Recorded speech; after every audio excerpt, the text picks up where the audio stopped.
नमस्कार, मेरा नाम है सुनैना कश्यप और आप देख रही हैं केएच लाइव हिमाचल। आज दिन रविवार का है और वक्त आपकी शाम की चाय का। इस शाम की चाय के साथ आज चर्चा हिमाचल प्रदेश में बढ़ते कर्ज पर करेंगे।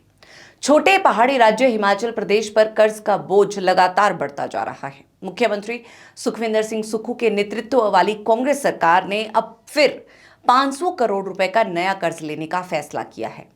वित्त विभाग की ओर से इसकी अधिसूचना भी जारी कर दी गई है। दिलचस्प बात यह है कि कुछ ही समय पहले सरकार 900 करोड़ रुपए का लोन ले चुकी है और अब एक और नया कर्ज राज्य की आर्थिक स्थिति को लेकर गंभीर सवाल खड़े कर रहा है। हिमाचल जैसे सीमित संसाधनों वाले राज्य में हर महीने करीब 2000 करोड़ रुपए सिर्फ कर्मचारियों के वेतन और पेंशनर्स की पेंशन पर खर्च हो रहे हैं। ऐसे में सरकार के सामने सबसे बड़ी चुनौती खजाने को संभालने की बन गई है। ताजा 500 करोड़ का लोन 10 साल के लिए लिया गया है और इसकी ब्याज दर 7.81% तय की गई है। यानी आने वाले वर्षों में हिमाचल को केवल मूल रकम ही नहीं बल्कि भारी ब्याज का बोझ भी उठाना पड़ेगा।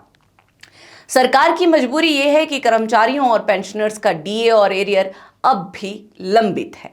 बताया जा रहा है कि ये देनदारी 10,000 करोड़ रुपए से ज्यादा पहुंच चुकी है। ऐसे में सवाल ये उठ रहा है कि आखिर सरकार के पास विकास कार्यों के लिए पैसा बचेगा कहां से?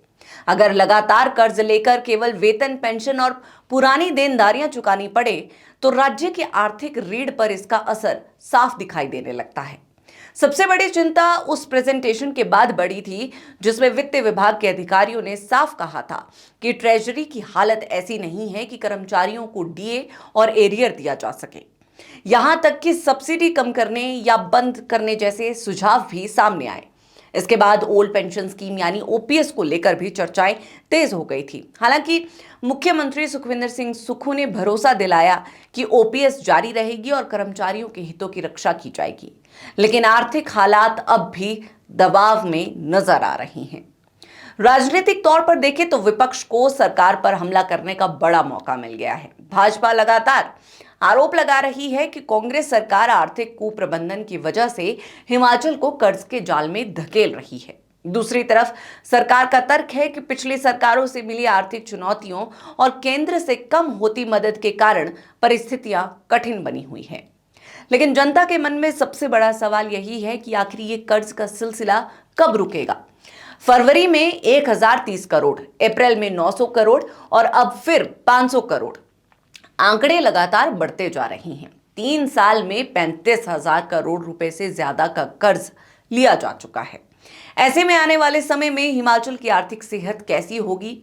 ये चिंता अब केवल राजनीतिक नहीं बल्कि आम लोगों के भविष्य से भी जुड़ा बड़ा सवाल बन चुकी है। इस पर आप सभी की क्या राय है? हमें कमेंट सेक्शन में जरूर बताएं और हमारे चैनल को सब्सक्राइब करना न भूलें।